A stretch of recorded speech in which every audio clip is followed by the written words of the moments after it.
అందరికీ నమస్కారం. ఈరోజు కథని రచించినది శ్రీగారు. డీజీపీ ఒక ఫైల్ తీసి ధర్మాకి ఇచ్చాడు. ధర్మ ఆ ఫైల్ చూసి ఆశ్చర్యంగా నరేంద్రన్ వైపు చూశాడు. ఇప్పుడు మన దేశం ఎదుర్కొంటున్న అతిపెద్ద సమస్య ఏంటో తెలుసా? రాజకీయం. పైకి ప్రజాప్రతినిధుల్లా చెలామణి అవుతూ లోపల మాత్రం ఎన్నో అక్రమాలు చేస్తున్నారు. సిటీలో క్రైమ్ రేట్ పెరగడానికి 90% కారణం రాజకీయాలే. అది చాలదన్నట్టు ఈ మధ్య drugs smuggling, human trafficking, women trafficking బాగా పెరిగింది. సార్, ఒక్క నిమిషం, ఇదంతా నాకెందుకు చెప్తున్నారు అంటాడు ధర్మ. ఎందుకంటే వీటన్నింటి మీద నువ్వు ఒక అండర్ కవర్ ఆపరేషన్ చెయ్యాలి అంటాడు డీజీపీ. వాట్? నేనెందుకు చేయాలి సార్? అయినా నాకు మీ పోలీస్ డిపార్ట్మెంట్ అన్నా ఆ రాజకీయ నాయకులన్నా అస్సలు పడదు. తెలుసు, అందుకే ఈ పనికి నిన్ను సెలెక్ట్ చేసుకున్నా అంటాడు డీజీపీ. సారీ సార్, నేను ఇది చేయలేను. మీ పోలీస్ డిపార్ట్మెంట్కి హెల్ప్ చేయడం నాకు అసలు ఇష్టం లేదు అంటాడు ధర్మ. నువ్వు హెల్ప్ చేస్తుంది పోలీస్ డిపార్ట్మెంట్కి కాదు, ఈ దేశానికి అనుకో. సారీ సార్, అది నా పని కాదు అంటాడు ధర్మ. నువ్వే చేసి తీరాలి అని నరేందర్ గట్టిగా అరిచేసరికి ధర్మ అతన్నే చూస్తూ ఉండిపోయాడు. ఒక ఐఏఎస్ క్వాలిఫైడ్ పర్సన్ ఇలా రౌడీలా మారడానికి కారణమైన ఈ వ్యవస్థని మార్చకపోతే ఇంకా ఎంతమంది ధర్మాలు రౌడీలుగా మారుతారు? ఈ విషయం మీకెలా అంటాడు ధర్మ. నీ గురించి ఈచ్ అండ్ ఎవ్రీ డీటెయిల్స్ నాకు తెలుసు. కలెక్టర్ కావాల్సిన నువ్వు రౌడీ అయిన దగ్గర నుండి పేరు కూడా తెలియని నీ ప్రేమికురాల్ని వెతకటం వరకు అన్నీ నాకు తెలుసు ధర్మ. ధర్మ అయోమయంగా చూస్తున్నాడు. మీకు వెన్నెల గురించి తెలుసా అని అడుగుతాడు ధర్మ. తెలుసు అంటాడు డీజీపీ. ఎలా తెలుసు సార్? తను ఎక్కడుందో తెలుసా? చెప్పండి సార్, ప్లీజ్, తను ఎక్కడుందో చెప్పండి. తను ఎక్కడుందో నాకు కూడా తెలీదు, బట్ ప్రమాదంలో ఉందని మాత్రం తెలుసు అంటే అంటాడు ధర్మ. నేను చెప్పేది జాగ్రత్తగా విను ధర్మ. 6 నెలల క్రితం మినిస్టర్ రాఘవరావు గారు హార్ట్అటాక్తో మరణించారు. ఆయన మరణించిన తర్వాత ఆయన కొడుకు భరత్ కుమార్కి మినిస్టర్ పదవి దక్కింది. ఆ తర్వాత 3 నెలలకి రాఘవరావు గారు నడిపే ట్రస్ట్ నుంచి పిల్లలు మాయమవ్వటం మొదలైంది. పై చదువుల పేరుతో వాళ్ళని అబ్రాడ్ పంపిస్తున్నామని నమ్మించి ట్రస్ట్ నుంచి బయటికి తీసుకువెళ్ళేవారు. కానీ ఆ పిల్లలు అటు అబ్రాడ్కి చేరలేదు, ఇటు ట్రస్ట్కి చేరలేదు. ఈ విషయం బయటికి రాకుండా మేనేజ్ చేశారు. ఆ ట్రస్ట్ బాధ్యతలు చూసుకునే ఒక వ్యక్తి ద్వారా నాకు ఈ విషయం తెలిసింది. అప్పటి నుండి నేను ఈ కేసు మీద సీక్రెట్గా ఇన్వెస్టిగేషన్ చేయిస్తున్నాను. చాలా షాకింగ్ విషయాలు తెలిసాయి. దీనంతటి వెనక ఉన్నది మినిస్టర్ భరత్ కుమార్. సార్, వెన్నెలని కిడ్నాప్ చేయించింది కూడా ఆయనే అంటాడు ధర్మ. నీకెలా తెలుసు అని అడుగుతాడు డీజీపీ. అది అని నసుకుతూ ఉంటాడు ధర్మ. పర్లేదు చెప్పు. సురేఖ సురేఖ వాళ్ళ నాన్న ఫోన్లో మాట్లాడుతుంటే విన్నానని చెప్పింది. కమిషనరా? అవును సార్. వెన్నెల సురేఖని కలవటానికి వెళ్ళిన దగ్గర నుంచి కమిషనర్ తనకి మత్తిచ్చి దాచిపెట్టడం, సురేఖ అక్కడి నుంచి తనని తప్పించటం వరకు అన్నీ వివరంగా చెప్పాడు ధర్మ. అంటే ఆ అమ్మాయి వాళ్ళకి దొరికిపోయిందా? Are you sure? ఖచ్చితంగా చెప్పలేను సార్, బట్ తను మిస్ అయింది కదా. Oh shit! ఆ ఇన్వెస్టిగేషన్కి సంబంధించిన సాక్ష్యాధారాలన్నీ ఆ అమ్మాయి దగ్గరే ఉన్నాయి. వాట్? అసలు వెన్నెలకి ఈ కేసుకి సంబంధం ఏంటి అంటాడు ధర్మ. ఈ కేసుని ఇన్వెస్టిగేట్ చేసింది ఆ అమ్మాయి తండ్రి. పక్కాగా సాక్ష్యాధారాలు సంపాదించి నా దగ్గరికి బయలుదేరిన అతను ఒక యాక్సిడెంట్లో చనిపోయాడు. నాకు తెలుసు అది యాక్సిడెంట్ కాదు అని. ఆ తర్వాత ఆ సాక్ష్యాధారాలు ఏమయ్యాయో తెలుసుకోవటానికి ఒక డిటెక్టివ్ని ఆ ఊరికి పంపించాను. కానీ అప్పటికే ఆ కుటుంబం నామరూపాలు లేకుండా అయిపోయింది. తను తప్ప ఎవరు ప్రాణాలతో లేరు అని తెలిసింది.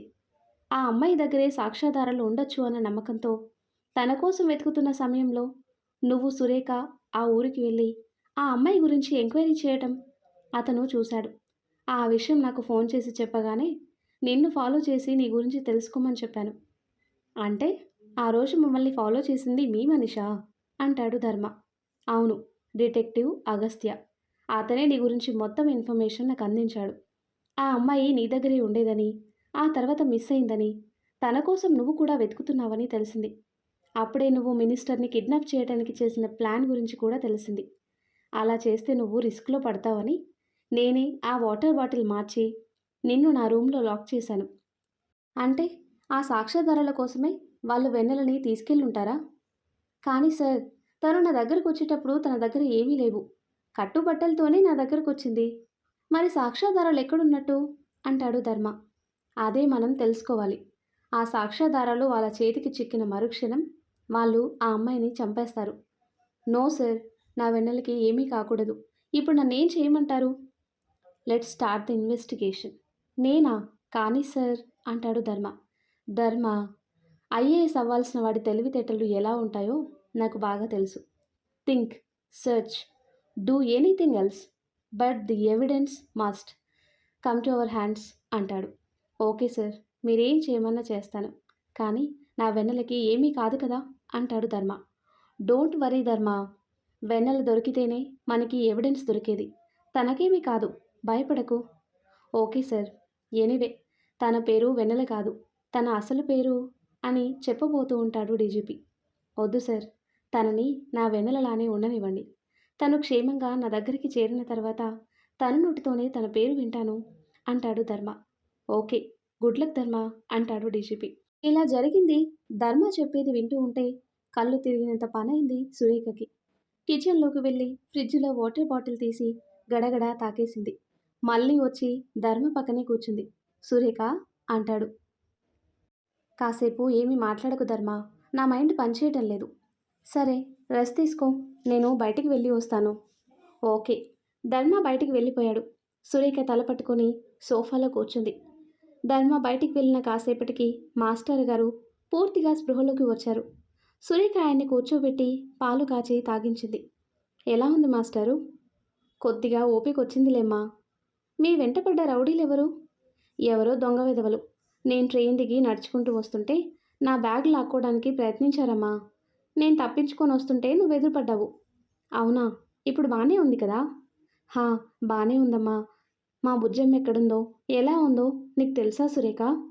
క్షమించండి మాస్టర్ గారు, మీరు నన్ను అడిగిన ఒక హెల్ప్ కూడా చేయలేకపోయాను.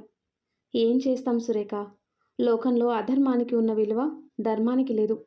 ఒకడు స్వార్థం కోసం వేల మందిని నాశనం చేస్తాడు, ఇంకొకడు ఆ స్వార్థానికి సహకరిస్తాడు. ఇలా ప్రతి వాళ్ళు అధర్మాన్ని పెంచి పోషిస్తుంటే ధర్మం కోసం పోరాడే వాళ్ళు ఎలా గెలవగలరు చెప్పు? నా బాధంతా మా బుజ్జమ్మ గురించే. అసలు ఊపిరి లేని ధర్మాన్ని కాపాడాలని తన జీవితాన్ని పణంగా పెట్టి పోరాడుతుంది. నిజమే మాస్టారు, అధర్మానికి దొరికినంత ఆసరా ధర్మానికి దొరకటం లేదు. ఇంతలో ధర్మ లోపలికి వచ్చాడు. సురేఖ తనని చూసి దగ్గరికి వచ్చింది. వెన్నెల ఎక్కడుందో ఆయన కూడా తెలియదు ధర్మ. ధర్మ మౌనంగా ముందుకు వచ్చి ఆయన పక్కనే కూర్చున్నాడు. సురేఖ కూడా దగ్గరికి వచ్చి వాళ్ళ ఎదురుగా చైర్లో కూర్చుంది. ధర్మాన్ని చూసి ప్రశ్నార్థకంగా సురేఖ వైపు చూశాడు. వెన్నెల, అదే మీ బుజ్జమ్మ ప్రేమించిన అబ్బాయి మాస్టారు అని చెప్తుంది సురేఖ. ఆయన మొహం ఒక్కసారిగా వెలిగిపోయింది. ధర్మ మొహాన్ని తడుముతూ చూస్తున్నాడు. మా బుజ్జమ్మ ఇష్టపడిందంటే ఖచ్చితంగా నువ్వు మంచివాడివే బాబు. ఎక్కడ మా బుజ్జమ్మ ఎక్కడుంది అని అడుగుతాడు మాస్టారు. తను కనిపించడం లేదు మాస్టారు, మేము తన కోసమే వెతుకుతున్నాం. ఏంటి, కనిపించటం లేదా? అయ్యో, ఆ రాక్షసులు మా బుజ్జమ్మని కూడా బలి తీసుకుని ఉంటారు. ఏమంటున్నారు? అవును బాబు, వాళ్ళ చేతికి దొరికితే తనని చంపేస్తారు. ఆ శవాన్ని కూడా మాయం చేసి ఉంటారు. లేదు మాస్టారు, వెన్నెలకి ఏమీ కాదు. నాకు నమ్మకం ఉంది, తను క్షేమంగా ఉందని. ఆయన ఆశ్చర్యంగా ధర్మ వైపు చూశారు. మీరేం భయపడకండి, వెన్నెలని క్షేమంగా తీసుకువచ్చే బాధ్యత నాది.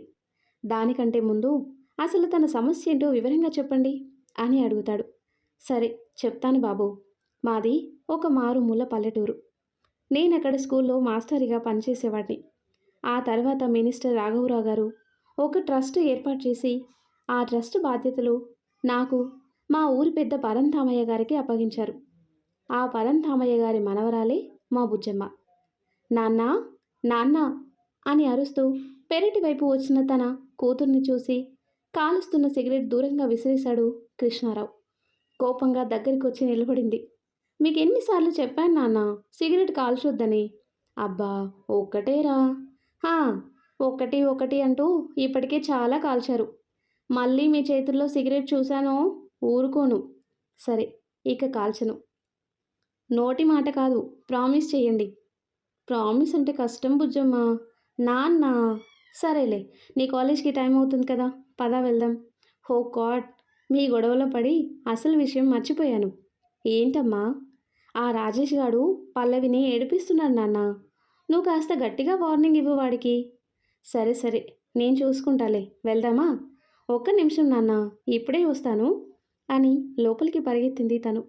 పరంధామయ్య గారు మడత కుర్చీలో పడుకొని కళ్ళు మూసుకుని ఉన్నారు. వాళ్ళ తాతగారికి మంచినీళ్ళు చైర్ దగ్గర పెట్టి ఆయన కాళ్ళకి నమస్కరించింది. మనవరాలి స్పర్శ గుర్తుపట్టి కళ్ళు తెరవకుండానే ప్రేమగా తన తలని నిమిరాడు. తాతయ్య, నేను కాలేజ్కి వెళ్ళొస్తాను. జాగ్రత్త తల్లి. అలాగే తాతయ్య.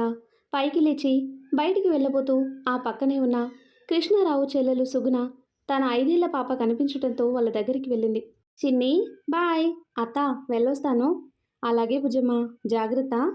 జాగ్రత్త బుజ్జమ్మ అని పాప కూడా జాగ్రత్త చెప్పడంతో నవ్వుతూ మోకాళ్ళ మీద కూర్చొని పాపని ముద్దు పెట్టుకుంది.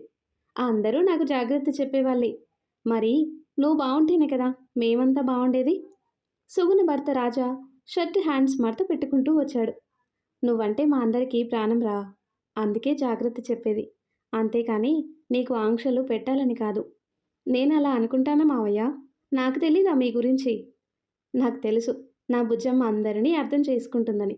సరేలే, కాలేజ్కి టైం అవుతున్నట్టుంది, వెళ్ళిరా అంటాడు. సరే మావయ్య. హా బుజ్జమ్మ, పని మీద టౌన్కి వెళ్తున్నాను. నీకేమైనా కావాలా? నాకేం వద్దు మావయ్య. 10th క్లాస్ స్టడీ మెటీరియల్ తీసుకురండి. 10th స్టడీ మెటీరియల్ నీకెందుకురా? నాకు కాదు మావయ్య, సరస్వతికి. మొన్న ట్రస్ట్కి వెళ్ళినప్పుడు కొనిస్తానని చెప్పాను. ప్లీజ్ మర్చిపోకుండా తీసుకురండి. అలాగే. నీ కాలేజ్ వదిలే టైంకి నేను తిరిగి వచ్చేస్తాను. నేనే వచ్చి నిన్ను పికప్ చేసుకుంటానని మీ నాన్నకి చెప్పు. అలాగే మావయ్య. బుజ్జమ్మ, త్వరగా రా, టైం అవుతుంది. మర్చిపోయాను, నాన్న బయట వెయిట్ చేస్తున్నారు. బాయ్ మావయ్య అని బయటికి పరిగెత్తింది తను. కృష్ణారావు తన వైపు చూశాడు. సారీ నాన్న. పెద్దక్కలా అందరి యోగక్షేమాలు తెలుసుకొని కానీ కాలేజ్కి వెళ్ళవు కదా అంటాడు. నవ్వుతూ బైక్ మీద కూర్చుంది. బైక్ స్టార్ట్ చేశాడు. హా నాన్న, సాయంత్రం మామయ్య వస్తానన్నాడు. నువ్వు రావద్దులే. సరే, నాకు పనుంది, రానులే అంటాడు కృష్ణారావు. అబ్బో, ఏం పనో? నేను ఒక స్టేషన్కి ఎస్ఐని. ఏం పని అని అడుగుతావేంటి? మన స్టేషన్లో కేసులే ఉంటాయి నాన్న. అసలు మీకు పనే ఉండదు కదా. గవర్నమెంట్ ఊరికే జీతాలు ఇచ్చి మిమ్మల్ని పోషిస్తుంది. హలో, నేను వచ్చాకే ఇక్కడ క్రైమ్ రేట్ తగ్గింది తెలుసా? అసలు ఉంటే కదా తగ్గడానికి. మరీ అలా తీసిపడేయక బుజ్జమ్మ, చూస్తూ ఉండు. ఏదో ఒకరోజు మీ నాన్న ఏంటో నీకు తెలుస్తుంది. అప్పుడు నువ్వే అంటావు మా నాన్న చాలా గ్రేట్ అని. ఎప్పుడో ఎందుకో ఇప్పుడే అంటాను. You are a great father. College రావడంతో బైక్ ఆపి నవ్వుతూ తన వైపు చూశాడు. But not a great police inspector గారు అంటుంది బుజ్జమ్మ. నిన్ను. తను నవ్వుకుంటూ లోపలికి పరిగెత్తింది. కృష్ణారావు నవ్వుకుంటూ బైక్ స్టార్ట్ చేసి వెళ్ళిపోయాడు. ఆ తర్వాత కట్ చేస్తే కాలేజ్ అయ్యాక బయటకు వచ్చిన తను అయోమయంగా చూసింది. గేటు బయట రాజా, కృష్ణారావుతో పాటు పరంధామయ్య కూడా వచ్చాడు. ముగ్గురు 3 బైక్ల మీద తనకి ఎదురు పడేసరికి తల కొట్టుకుంటూ ముందుకు వచ్చి ముగ్గురికి మధ్యలో నిలబడింది. ఏంటి నాన్న? మామయ్య వస్తారని చెప్పాను కదా, నువ్వెందుకు వచ్చావు?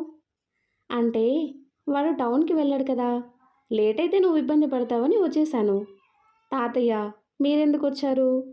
అంటే వీడు టౌన్ నుంచి రావటం లేట్ అయ్యి వీడు వస్తాడు కదా అని వాడు రాకుండా స్టేషన్లో కూర్చుంటే నువ్వు ఇబ్బంది పడతావని వచ్చేసాను. సరిపోయింది, ముగ్గురికి ముగ్గురే. ఇప్పుడు నేను ఎవరితో రావాలి? బుజ్జమ్మ, నేను ఉదయమే చెప్పాను కదా వస్తానని. లేట్ అయితే నువ్వు ఇబ్బంది పడతావని పని అవ్వకపోయినా వచ్చేసాను. సో నువ్వు నాతోనే రావాలి. మిగిలిన ఇద్దరి వైపు చూసింది. సరేలే, మామయ్యతోనే వెళ్ళు. ఓకే, మీరింటికి వెళ్ళండి, నేను ట్రస్ట్ దగ్గరికి వెళ్ళొస్తాను. సరేనమ్మా, జాగ్రత్తగా ఇంటికి వచ్చేయి.